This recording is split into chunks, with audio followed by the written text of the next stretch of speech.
모바일로 영상 시청 시 데이터 요금제에 따라 통화료가 발생할 수 있으므로 와이파이가 되는 환경에서 동영상을 시청하시길 바랍니다. 안녕하십니까. 여러분들과 함께 오손 도손 미술 얘기를 만들어가는 빨간 장갑 정경실입니다. 저 오늘 장갑이 바뀌었죠? 방송이 나가고 난 다음에 많은 분들이 아니 왜 빨간 고무장갑을 끼고 나왔나고 이렇게 말씀들을 하시더라고요. 고무장갑처럼 보였나요? 그 친구 한 명이 망사로 된 장갑을 이렇게 보내주었네요. 방송을 통해서 고맙다는 말 다시 한 번 더 전하고요. 전번 시간에 이어서 이번 시간에도 우리가 고흐를 만나보시겠습니다. 오늘은 고흐가 프랑스의 그 남부 지방이죠. 그 아르라는 곳에서 그렸던 작품들을 보시겠습니다. 고흐가 이제 33살에 조국인 네덜란드에서 파리로 와서 한 2년 정도 지내다가 35세 프랑스의 남부 지방 아르로 가게 됩니다. 그래서 파리에서 그렸던 그림과 또 아르에서 그렸던 그림은요, 장소가 바뀌면서 그 변화를 확연하게 알 수가 있습니다. 제 버킷리스트, 그러니까 제가 죽기 전에 꼭 해보고 싶은 것들 중에 하나가요, 이제 경제적인 문제가 들어가는 것이 고민이긴 하지만 그 프랑스 남부 고흐의 흔적을 따라서 자유여행을 해보는 것입니다. 꿈은 뭐 접지 않고 계속 꾸는 것만으로도 행복하잖아요. 그래서 저는 계속 꿈을 꾸고 있습니다. 가보지는 못했지만 또 지금은 뭐 코로나 때문에 갈 수도 없지만 고흐가 인생에서 가장 희망을 품고 그림을 그렸던 아르 지방에서 그렸던 작품 몇 점 만나보시겠습니다.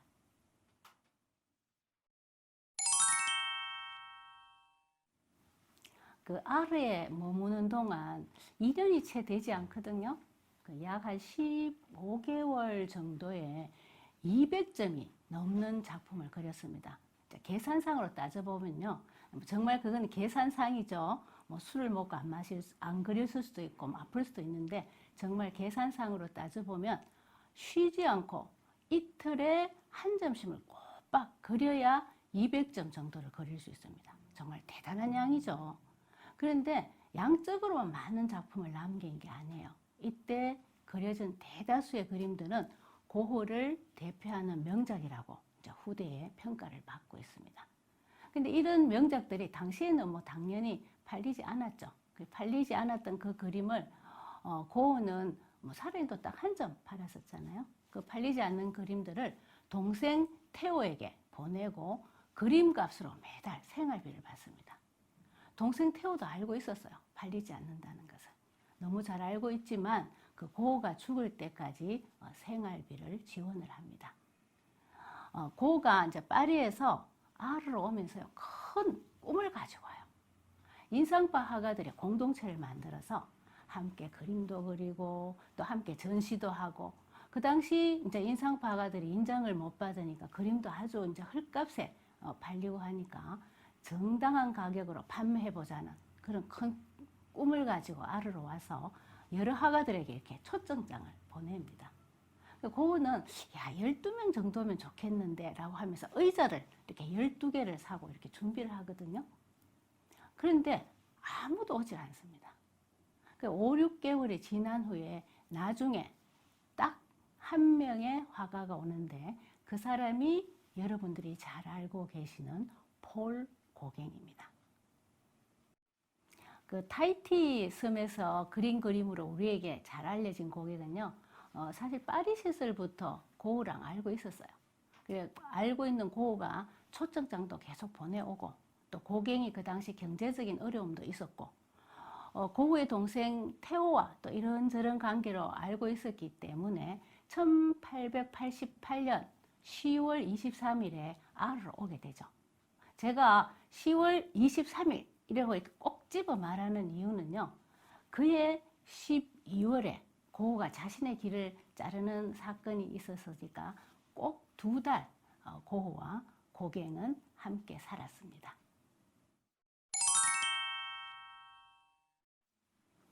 모든 예술가가 다 그런 건 아니지만 많은 예술가가 그렇지 않나요?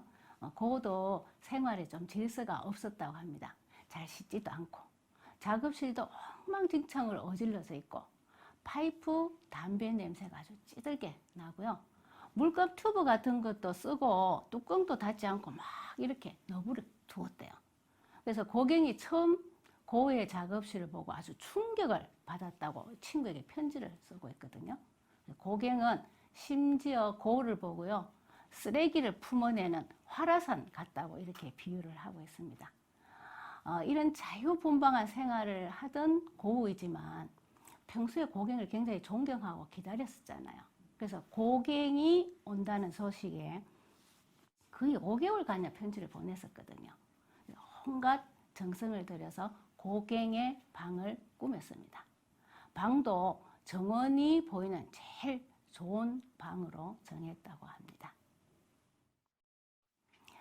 아르의 집을요, 노랑집이라고 부르면서 집 전체를 노란색으로 칠했고 또 노랑 크텐, 노랑 벽지로 장식을 하였습니다. 그 고갱의 방을 장식하기 위해서 고흐가 해바라기 그림도 그립니다. 평소에 존경하던 고갱이 온다고 하니 자신이 그린 해바라기 그림 2점을요, 그 고갱의 방에 걸어두고 고민까지 해요. 야, 이거 너무 내 취향으로 꾸민 거 아닌가? 뭐 이런 것을 태호 편지에 쓰고 있거든요. 그렇게 여러 가지 배려를 했지만 둘의 관계는 오래 가지 못하죠. 성격도 너무 달랐고 그림에 대한 견해도 정말 달랐다고 합니다. 그림에 대한 토론을 시작하면요, 고흐가 막 거의 광적으로 자신의 의견을 굽히지 않아서 고갱이 너무 힘들다고 친구에게 편지를 쓰고 있고요. 또 고흐는 고흐대로 동생 테오에게 고갱과의 그런 대립에 대해서 편지를 쓰고 있습니다. 고갱이 약간 자기중심적이고 그만하고 약간 보수 기질이 있었다고 합니다. 근데 또 고흐도 만만치 않잖아요. 변덕스럽고 원만한 성격은 아니었죠. 그래서 어찌 보면 그 마찰은 당연한 것 같습니다. 12월에 고흐가 자신의 귀를 자르는 사건으로 고갱이 떠남으로써 둘의 관계는 완전히 끝이 납니다. 지금 이제 같이 보실 작품은요, 아르에서 이제 고갱과 함께 있을 때 고흐가 그린 그림인데요. 의자 2점이 있어요. 고갱과 고흐의 관계를 잘 말해주고 있습니다. 오른쪽에 있는 그림을 한번 보시겠습니까? 팔걸이가 있는 고갱의 의자라는 제목의 작품입니다. 그림을 한번 자세히 보시면요, 그 화려한 카페트 위에 그 곡선으로 된 등받이가 보이시죠? 그리고 팔걸이와 다리까지 모두 곡선으로 만들어져서 한눈에 봐도 고급스러운 의자구나 라고 생각이 드실 겁니다. 그 의자 위에 촛불과 2권의 책이 놓여 있네요. 뒤에 벽을 보니 벽 위에는 등불이 밝혀져 있습니다. 그 옆에 그림을 한번 보실게요. 옆에 있는 의자의 그림을 보시면 제목이 파이프가 있는 고흐의 의자라는 제목입니다. 보니까 카페트도 깔려있지 않는 타일 위에 투박하고 단순하게 만든 의자가 있습니다. 그 위에는 보니까 그 파이프, 담배 파이프와 담배를 싼 종이 같은 것이 놓여져 있습니다. 의자 뒤편에 박스가 보이는데요. 그곳에는 해바라기가 담겨져 있고 빈센트라고 쓰여져 있습니다. 이 2 그림은 고흐가 그린 고갱과 자기 자신의 이미지이자 인물상이라고도 할 수 있습니다. 화롭고 폭신하게 보이는 고갱의 의자와 파이프가 놓인 고흐의 의자는 신분 자체가 이렇게 다르다고 고흐는 생각을 했나 봅니다. 이거는 전적으로 고흐의 생각이죠. 고흐를 화려한 인물로 또 자신을 겸손한 사람으로 표현하고 있고요. 의자 위에 그 책이 2권 놓여 있잖아요. 이 책은 매우 지적이고 유식한 인물이라는 것을 은유로 표현을 합니다. 촛불은 존경심과 또 뭔가 우리가 이루자는 그러한 염원의 표시이기도 하죠. 고흐는요, 이 그림에서 고갱이 자신보다 이렇게 한 수 위의 인물로 이렇게 경의를 표하고 있습니다. 고갱이 고흐보다 5살 연상이거든요. 근데 고갱을 굉장히 존경하고 좋아했다는 것이 잘 나타나 있습니다. 근데 재밌는 거는요, 두 의자를 보시면 같은 방향이 아니라 서로 이렇게 마주 보도록 그려져 있죠. 그래서 우연이라고도 볼 수 있지만 제가 지난 시간에도 말씀드렸듯이요, 그림은 이런 경우에 우연이라기보다는 뭐 일부러 작가가 의식해서 의도했지 않다 하더라도 아무 생각 없이 그렸지만 그 사람의 잠재의식이 이렇게 흘러나오는 셈처럼 나오는 것이 그림이거든요. 그래서 존경하고 좋아하지만 당신과 나는 의견이 같지 않고 나는 당신과 다르다라는 어떤 대립의 감정이 나타나 있다고 보여집니다. 그래서요, 어떤 정신 분석가는 고우의 아버지가 목사님이었잖아요. 그래서 아버지 기대에 좀 부응을 하지 못하고 대립이 어릴 때부터 있었고, 또 하가의 길을 가면서 겉으로는 고우가 이제 아버지에 대한 분노로 아버지가 돌아가실 때까지 결국 화해를 하지 못합니다. 그렇지만 그 마음속 깊은 곳에는 아버지에 대한 죄책감, 존경, 애정 이런 것들이 있었고, 그 나이가 불과 이제 5살밖에 차이가 나지 않지만 그것이 고갱에게 투영되어 나타난 것이 아닌가 이렇게 분석하는 사람도 있습니다. 그것도 이유가 있어요. 고가 고국 네덜란드에서 그렸던 성서가 있는 정물이라는 그림이 있습니다. 아버지가 돌아가시고 그린 이 그림은요, 아버지 죽음을 추도하면서 그렸습니다. 성경책이 보이시죠? 성경책과 꺼진 촛불은 아버지를 의미합니다. 이 그림이 이제 아버지를 상징한다 이렇게 알려져 있는데요. 촛불과 두 권의 책이 그려져 있는 것이 그 고갱이 의자 위에 그려진 것과 똑같이 보이시지 않으세요? 그래서 많은 정신 분석가들은 그렇게 얘기를 하고 있습니다.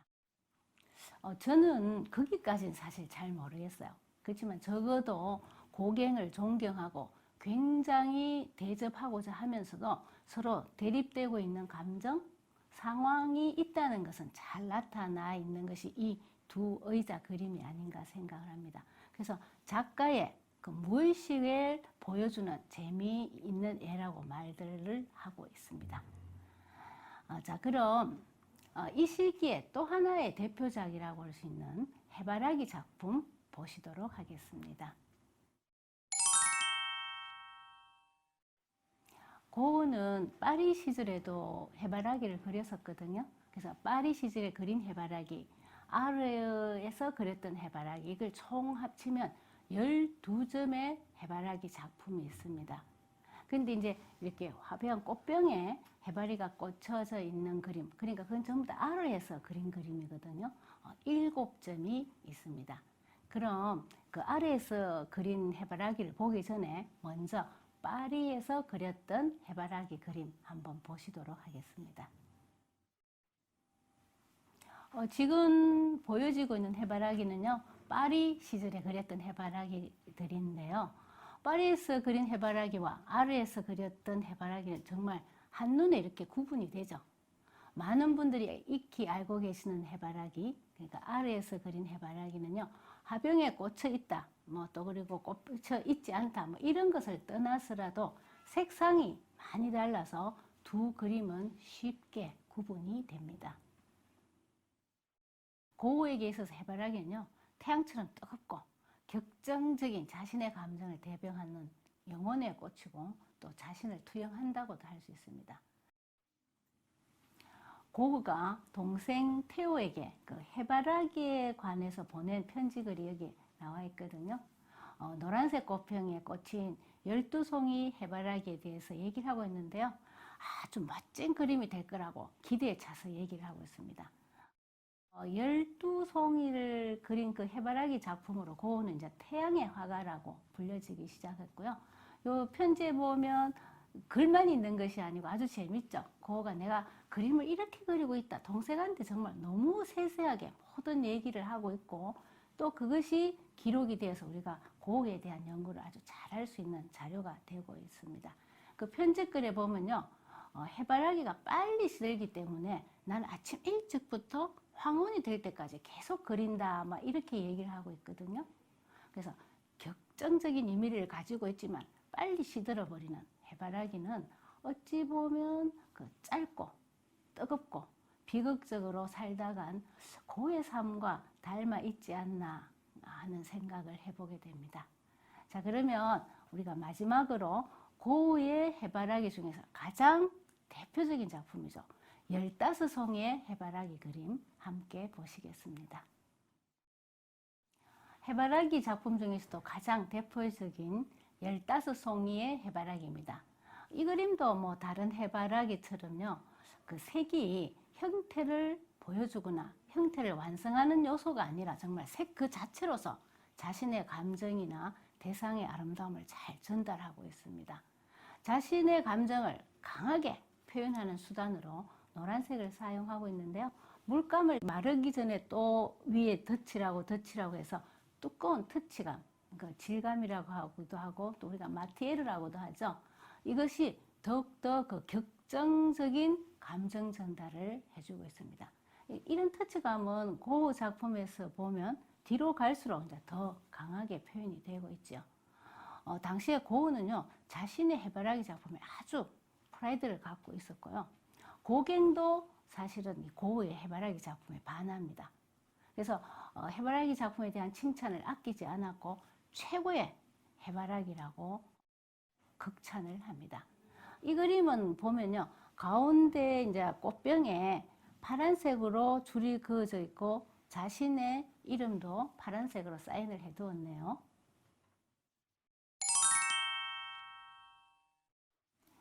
꽃병에 꽂힌 해바라기를 고흐가 7점을 그렸거든요.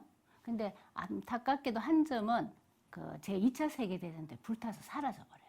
그리고 한 점은 또 개인이 소장하고 있고, 그래서 나머지 5점이 3개의 이제 각 미술관에 흩어져 있습니다. 그래서 이 5개의 해바라기 작품에는 12송이가 그려진 해바라기도 있고요, 15송이가 그려진 해바라기도 있습니다. 근데 구도나 색상이 정말 거의 비슷해요. 그래서 많은 분들이 해바라기 작품이 하나라고 생각하시는 분들이 많으시거든요. 근데 또 그리고 자신이 해바라기 작품을 좋아하니까 눈여겨 이렇게 보고 계시다가 내가 알고 있는 해바라기와 다른 해바라기가 나오면요, 저건 모작이 아니야? 이렇게 말씀하시는 경우가 있습니다. 이건 뭐 실제로 있었던 일인데요. 어떤 분은 이제 여행을 가서 다른 곳에서 고흐의 해바라기를 봤다가 미국 미술관에 가서 보니까 다른 거예요. 그래서 저거 이미테이션이 아니야? 하면서 그 안내하는 분에게 물어봤다는 진짜 후일담이 있거든요. 일본에도 15송이가 그려진 해바라기 작품이 한 점 갖고 있거든요. 재미있는 일화가 있어요. 일본의 한 보험회사가 1888년에 창립이 되었답니다. 이 그림이 그려진 것이, 해바라기가 그려진 것이 1888년도이거든요. 그래서 자기들 회사 창립 100주년을 기념해서 이 해바라기를 꼭 구입해야 되겠다는 의지로요. 그러니까 34년 전이 됩니다. 지금으로부터. 그 당시 가격으로 530억에 이 해바라기 작품을 구입해서 한 점을 갖고 있습니다. 지금으로 환산을 하면요, 거의 1000억이 넘는다고 하거든요. 그럼 그 해바라기 한 송이에 얼마가 되나요? 한 송이 한 70억쯤 되지 않나요? 그 당시에 일본은 정말 막강한 경제력으로요, 인상주의, 신인상주의 작품을 대량으로 구입해 갔습니다. 고흐가요, 생전에 제가 한 작품을 팔았다고 했잖아요. 그리고 늘 생활고에 실렸던 고흐가 자신이 그린 그림이 1000억이 넘게 팔렸다고 하면 어떻게 생각할까요? 자, 오늘 여기까지 하고요. 다음 시간에는 그 아르에서 그렸던 그림, 명작 중에 명작이죠. 밤에 카페 테라스와 또 그 당시 고흐와 함께 했던 인물화 몇 점을 함께 보시도록 하겠습니다. 다음 시간에 뵙겠습니다. 감사합니다.